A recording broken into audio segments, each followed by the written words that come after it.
I'm running for USU Board because over the years at uni I've had the extreme fortune of being surrounded by some incredible communities. From that, I've kind of seen a few spaces and areas which I think can be improved upon. I think what we're seeing from the USU at the moment is a lack of care in some aspects towards what the clubs and societies are actually doing, and how they're actually providing them with resources and catering for their needs, and I really hope to be able to bridge that gap.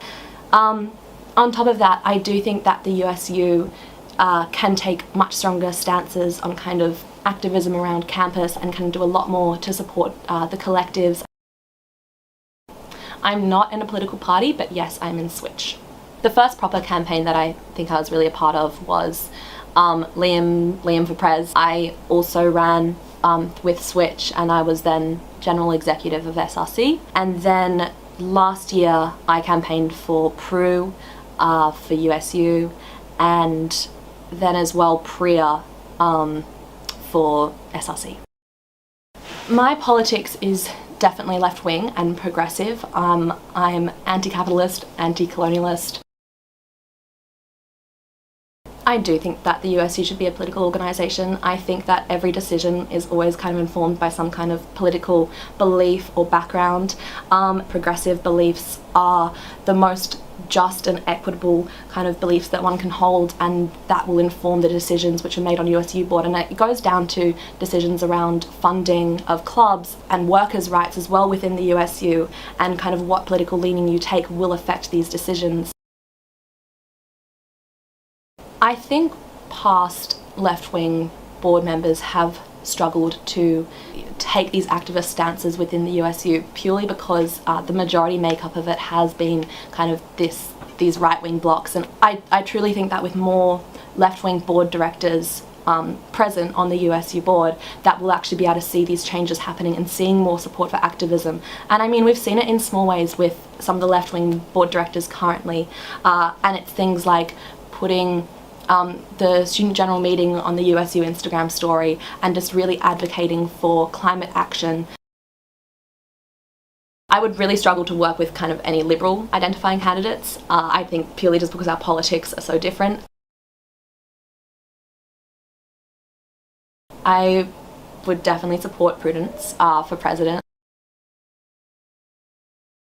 I think the main issue that I see with it is that there does seem to be this kind of quite set hierarchy, and this possibly these people at the top who are kind of holding the power and not allowing maybe the general board directors to kind of take initiatives that they want to, and in general I think there's a lack of communication between the board and what clubs and societies are actually going through. Emails aren't being replied to, there's not a clear line of communication. I think a lot gets lost in bureaucracy, and I think the remedy to this is to set up things like open discussion forums, and to actually create action points from that. A Manning gig night I think would be really fun, just to have a band night and to actually have student performances, because sometimes I think those events can feel quite detached. And then of course at every opportunity, if there were to be a strike coming up or a rally or a protest, I would prioritise getting that up onto the USU's social media, because ultimately we are an organisation for the students.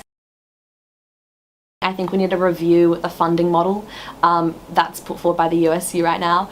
What I think it does is it kind of isolates smaller societies from actually being able to grow, because it doesn't give them the funding in the first place. We need to improve the room booking website. It simply does not work, and so many societies will try and run functions, run events, and their room booking will just be cancelled at the last minute. I think we need to streamline it. I'd also just like to support the creative and performing arts communities, and I think this can look like courtyard music sessions. I also think it's really important that we improve the sex and consent kind of document and training that we have for clubs and executives, because I think right now it's not adequate. There is just a document online and they're supposed to read it, and this extends to then another policy, which would be proper training for clubs and for executives of clubs. It's pretty despicable that the last meeting minutes were released December the 14th from last year, you know, and what this means is that we aren't aware of the decisions that are being made which affect us, and it's so important for the people who are being affected by these decisions to actually be able to speak up and to say something. I think it's extremely important that the minutes of committee minutes are released and CEO's pay is released. I think we should know, because again, that they're, like, for the example, the CEO's pay, like, that's being paid for by the money that we're contributing. Yeah, I think that information should also be made public. Number one, it'd just be updating the minutes and making sure that the minutes of the meetings are released punctually and consistently. I would really like it if there was a way for, before each board meeting, there was some kind of agenda released. It's really important that students and student leaders within the community, within, you know, USyd, know when there are talking points or discussions happening which are going to affect them. I'd also like to see kind of more transparency around the USU's budgeting. If it is something which goes against my values and my politics to an extreme extent, and I think it's really bad, then I would definitely have to consider what I would do in that situation. I think a surplus is important, so we've always got a fallback, especially kind of in COVID times, but I don't think it should be the priority. I think as long as we're kind of like making enough money to pay workers and not to cut any of them, and then as well as that to properly resource clubs and societies and give enough funding to them, those kind of two, as long as those two priorities are being accounted for, then I don't think the surplus is as important. I think this whole idea around just operating a business just for the surplus is frankly quite annoying. Absolutely not. I think the priority of the student union is to support its workers at all costs, and I think if anything, what should have been done is perhaps to look at what other roles, especially like management roles, are being paid, and seeing like, oh well, you know, if the CEO is being paid XYZ, then surely we could cut their salary somewhat and distribute it to the workers.